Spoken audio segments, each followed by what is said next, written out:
भारतामध्ये शेतकऱ्याच्या हिताचे जे काय आंदोलन होत असतात त्याच्यामध्ये सुनील साहेबांचं खूप मोठं योगदान आहे। अनेक वर्ष त्यांना जेलमध्ये जावं लागलं। त्यांच्या जवळचे जे काही शेतकरी होते, कार्यकर्ते होते, त्यांना शहीद सुद्धा त्या ठिकाणी व्हावं लागलं। आपल्या शेजारच्या राज्यातून ते आहेत, मध्य प्रदेशचे आहेत। तिथे शेतकऱ्यासाठी ते मनापासून काम करतात, त्यांचं संघटन काम करतं।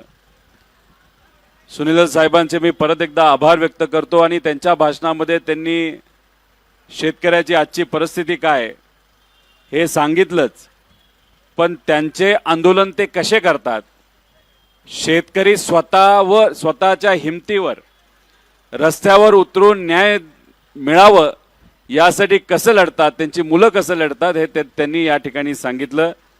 आणि हे सांगत असताना त्यांनी हेही सांगितलं की देशातले मोठे शेतकरी नेते टिकात साहेब असतील व इतरही सर्व मान्यवर आपल्या या आंदोलना पुढच्या काही दिवसांमध्ये येणार आहेत।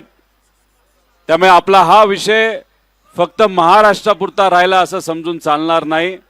आता आपल्या या शेतकऱ्याच्या आंदोलनाची चर्चा अख्ख्या देशामध्ये सुरू झालेली आहे।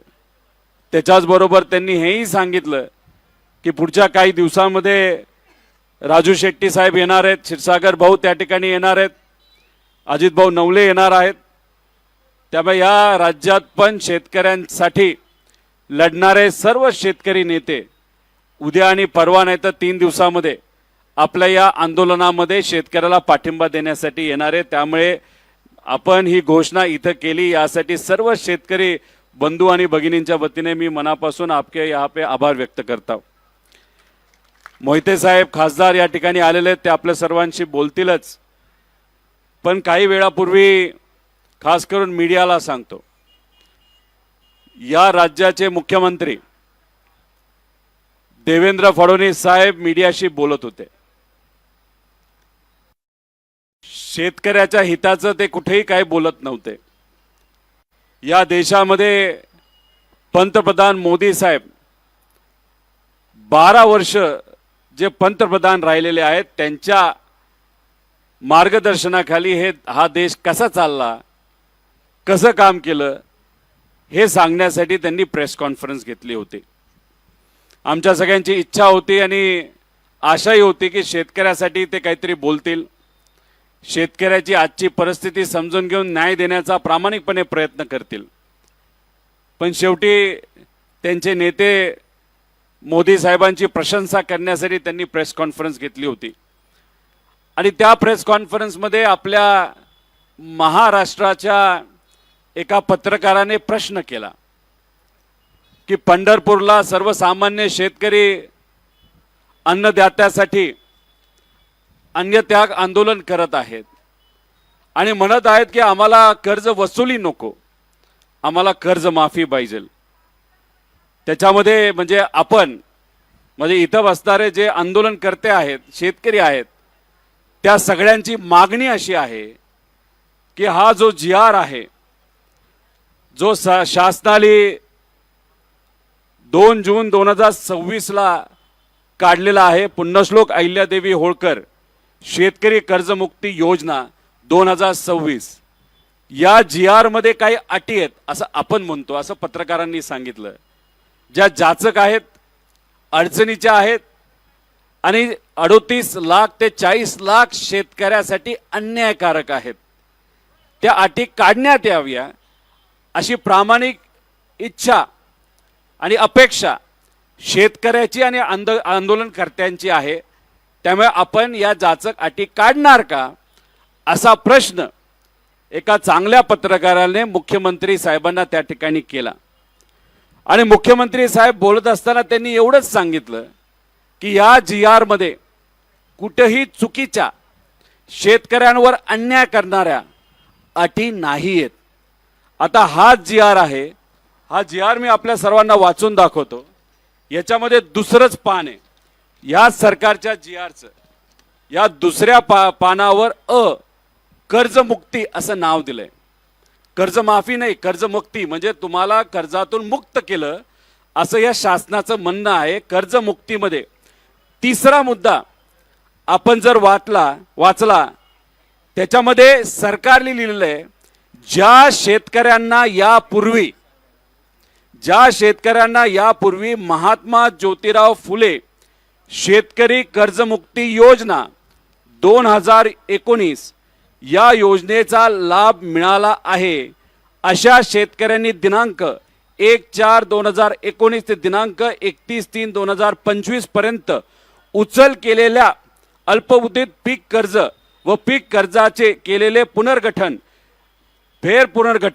केलेल्या थकीत हप्त्याची दिनांक 30/9/2025 अखेर थकीत असलेली व दिनांक 31/3/2026 अखेर परतफेड न झालेली एक किंवा अनेक बँकेकडील सर्व खात्यातील एकत्रित, आता हे वाचा, एकत्रित थकबाकीची मुद्दल व व्याजासह आणि मुद्दल एकूण रक्कम रुपये 50,000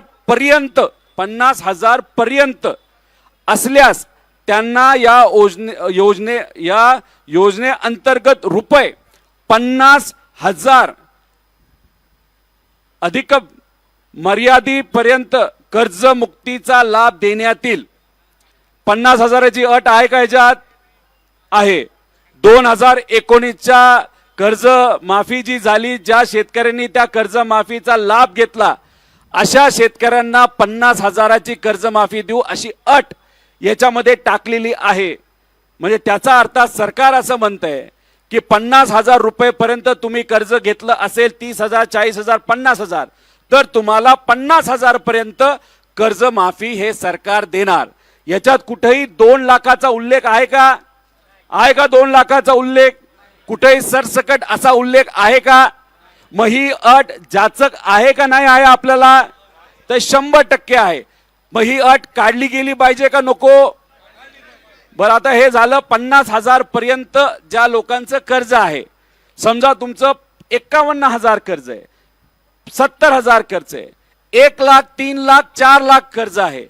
याच्यासाठी OTS केवळ समझोता म्हणजे OTS याच्या अंतर्गत दुसरा मुद्दा, ज्या शेतकऱ्यांना यापूर्वी महात्मा ज्योतिराव फुले शेतकरी कर्ज, हे सगळं मगाचं जे वाचलं तसंच आहे, व्याजासह एकूण रक्कम 50,000 पेक्षा जास्त असल्यास अशा शेतकऱ्यांनी त्यांच्या थकीत रकमेपैकी रुपये 50,000 वरील, म्हणजे 50,000च्या वरचं जर तुमच्याकडे कर्ज आणि थकीत व्याज असेल, 1000 वरील संपूर्ण थकबाकी बँकेमध्ये जमा केल्यानंतर, म्हणजे कर्ज माफी नाही, कर्ज वसुली आहे.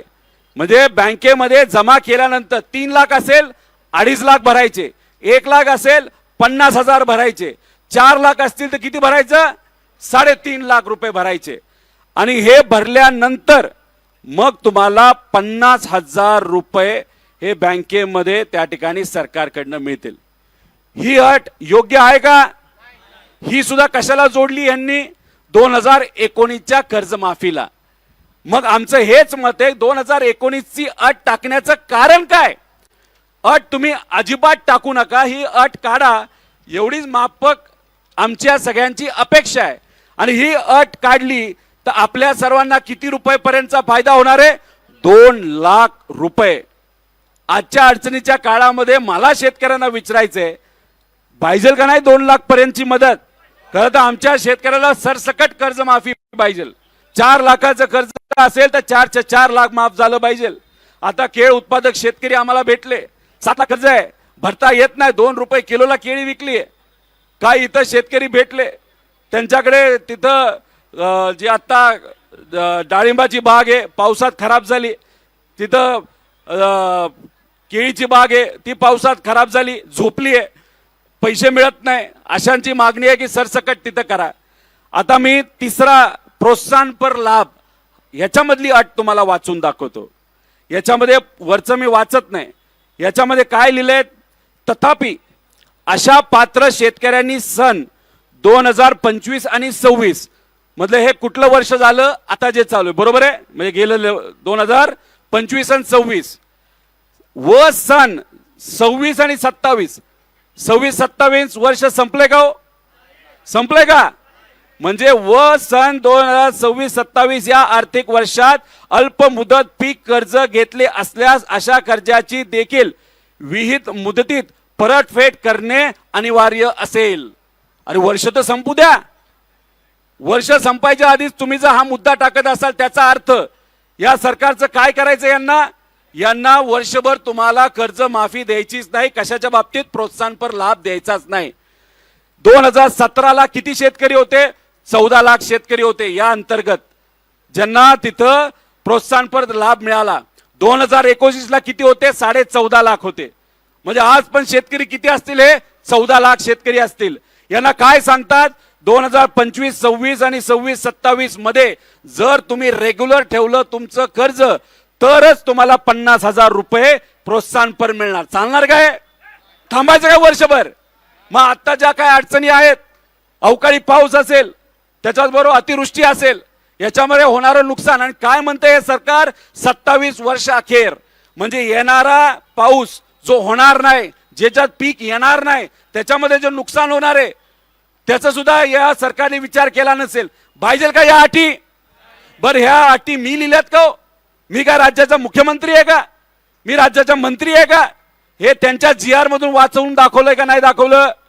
मग मुख्यमंत्री साहेबांना मला एवढंच सांगायचंय, मला कृपा करून राजकारण करायचं नाही. आणि मी एकच सांगतोय, 2017ची आमची मागणी होती. बघा एकजुटीचा फायदा कसा असतो. 17ची मागणी होती आपली, 4थी होती का नव्हती? मग आपण सर्वजण एकजुटीने इथं बसणार याचा धस्ता घेतला. जसं आता सांगितलं की सरकार घाबरतं. कशाला? लोक एकजूट झाली तर. आणि 2017ची मागणी अधिवेशनात 2दा आम्ही केली, आम्हाला आश्वासन मिळालं, पण अजूनपर्यंत पैसा दिला नव्हता. पण हे आंदोलन इथं होणार म्हणून 2 दिवसापूर्वी 1400 कोटी, खरं तर 5,000 कोटी लागणारे 1400 कोटी कॅबिनेटमध्ये मंजूर झाले 2017ला. म्हणजे आपली एक मागणी तरी पूर्ण झाली का नाही झाली? मग बाकी मागण्या झाल्या पाहिजे का नाही झाल्या पाहिजे? अहो कांदा उत्पादक शेतकऱ्यासाठी आम्ही सर्वजण लढलो, शेतकरी लढला, हायवे थांबवला, मग 12.5 रुपये दिले. जेव्हा इलेक्शन होतं त्याच्यात 24 रुपये म्हणत होता आणि तुम्ही 12.5 आत्ता म्हणत होता. आपण आंदोलन केल्यानंतर 15 रुपये 80 वर रेट त्यांनी नेला आणि आता तो रेट कुठेतरी 18 रुपयेवर त्या ठिकाणी जाणार आहे. कशामुळे फायदा झाला हो? हा तुमच्या एकजुटीचा फायदा झाला. यात नेता म्हणून आमचा काय फायदा आहे का? आता इलेक्शन आहे का? मग तुमच्या हितासाठी तुम्हाला रस्त्यावर उतरावं लागेल, तुमच्या तालुक्यात उतरावं लागेल, तुमच्या गावात उतरावं लागेल, तुमच्या जिल्ह्यात उतरावं लागेल. मगच हे सरकार तुम्हाला त्या ठिकाणी गृहीत धरणारे, नाहीतर आपल्याला किड्यासारखं बाजूला सारलं जाईल आणि फक्त मक्तेदारी, सत्ताधारी आणि पैशावाल्यांचंच त्या ठिकाणी ऐकलं जाईल. म्हणून कृपा करून आपल्याला विनंती करतो. आणि दुसरं एक सांगतो, यांची जी कॅबिनेटची बैठक झाली ना, त्या कॅबिनेट बैठकीमध्ये हा मुद्दा आहे. हा काय मुद्दा म्हणतो? कॅबिनेट बैठकीमध्ये मायका लाल एक तरी पाहिजे होता तिथं मंत्री, जो शेतकऱ्याचा पुत्र आहे तो म्हणायला पाहिजे होता ही अट का टाकली तुम्ही? पण दुर्दैव असं त्या कॅबिनेटमध्ये असणाऱ्या कुठल्याच नेत्यांनी, मंत्र्यांनी याचा आक्षेप नाही घेतला. काय सांगितलं याच्यामध्ये सांगितलेलं आहे की प्रस्तावित कर्जमुक्ती योजनेची विविध बँकेकडून उपलब्ध झालेल्या माहितीच्या आधारे सदर योजनेअंतर्गत शेतकऱ्यांना लाभ देण्यासाठी सुमारे 36,000 कोटी इतक्या निधीची आवश्यकता आहे. तथापि हे सरकार तथापि कदापि असं काही बोलत चालतं. तथापि सदर योजनेअंतर्गत प्रस्तावित केलेल्या अपात्रतेच्या निकष लागू केल्यामुळे, म्हणजे मी जे मगाशी वाचून दाखवले, ही चर्चा झाली आहे कॅबिनेटमध्ये, मंत्र्यांमध्ये. काय म्हणतात? तथापि सदर योजनेअंतर्गत प्रस्तावित केलेले अपात्रतेचे निकष लागू केल्यामुळे तसेच पात्र शेतकऱ्यांच्या थकीत कर्जावर संबंधित व्यापारी बँकेकडून काही प्रमाणात हेअरकट, म्हणजे बँकच पैसे देणार, सूट हेअरकट देण्यात येणार असल्यामुळे सदर योजनेसाठी त्यापेक्षा कमी प्रमाणात निधी लागण्याचा प्राथमिक अंदाज आहे. म्हणजे या GR मध्ये या ज्या अटी टाकल्या त्या अटी टाकल्यामुळे 35,000 कोटी रुपये हे जे सांगतायत तेवढी मदत आमच्या शेतकऱ्याला होणार नाही. आणि हे जे म्हणतात 55 लाख शेतकरी यांना सुद्धा मदत होणार नाही. त्यामुळे इथं जे आंदोलन आपण करत आहोत 2019ला किती शेतकऱ्यांनी लाभ घेतलाय? 48 लाख शेतकऱ्यांनी. किती? 48 लाख शेतकरी. आणि हे म्हणतात 55 लाख शेतकरी. त्यामुळे या योजनेतून जास्तीत जास्त 10 लाख शेतकऱ्यांना फायदा होणार आहे आणि बाकीचे शेतकरी वंचित राहणार आहे. त्यामुळे या 48 लाख शेतकऱ्यांसाठी हे आंदोलन आपण करतोय. त्यामुळे मुख्यमंत्री साहेब, मला आपल्याला विनंती करायची आहे शेतकऱ्यांच्या वतीने. बऱ्याच नेत्यांना असं वाटतंय की रोहित पवार इथं काही दिवस बसेल आणि निघून जाईल. मला त्यांना सांगायचं, जेव्हा आम्ही 800 किलोमीटर चाललो ना, असंच लोकांना वाटलं 50 किलोमीटर चालेल आणि हा निघून जाईल घरी. 800 किलोमीटर आम्ही चाललेलो आहोत. आम्ही रस्त्यावर लढलेलो आहोत. युवांसाठी लढलोय, विद्यार्थ्यांच्यासाठी लढलोय, शिक्षकांसाठी लढलेलो आहे, कांद्यासाठी लढलेलो आहे, पाण्यासाठी लढलेलो आहे. त्यामुळे इथं आम्ही बसलोय, शांततेत हे आंदोलन व्हावं यासाठी बसलेलो आहे. इथं कुठेही काही चुकीची घटना घडू नये याची दक्षता आम्ही घेतोय. पण जर तुम्ही शेतकऱ्याच्या मागण्या मान्य नाही केल्या, या अटी जाचक अटी नाही काढल्या गेल्या, तर मग उद्या जाऊन तालुक्यात, जिल्ह्यात, इतर ठिकाणी काय होईल याला पूर्णपणे आम्ही जबाबदार नसणार. त्यामुळे शेतकऱ्याला एवढंच सांगायचंय की तुमच्या लढ्यासाठी तुम्हाला रस्त्यावर उतरावं लागेल, एवढीच विनंती इथं करतो. आणि मुख्यमंत्री साहेबांनी एक स्टेटमेंट या अटीबद्दल केलं म्हणून मी खरं तर या ठिकाणी बोललो. त्यामुळे मुख्यमंत्री साहेबांना या मीडियाच्या माध्यमातून मला सांगायचंय, आम्हाला कृपा करून राजकारण करायचं नाही. तुम्ही श्रेय घ्या. या अटी ज्या आम्ही वाचून दाखवल्या, या अटीवरच आमचा आक्षेप आहे. तुम्हाला वाटत असाव्या त्या अटी नाहीत, पण या अटी आहेत आणि या अटी काढल्या गेल्या पाहिजे, एवढीच विनंती या ठिकाणी करतो. थांबतो. जय हिंद, जय महाराष्ट्र, रामकृष्ण हरी. आणि खासदार साहेब, मोहिते साहेब, एक आज थोरल्या मोठे साहेबांचा वाढदिवस आहे.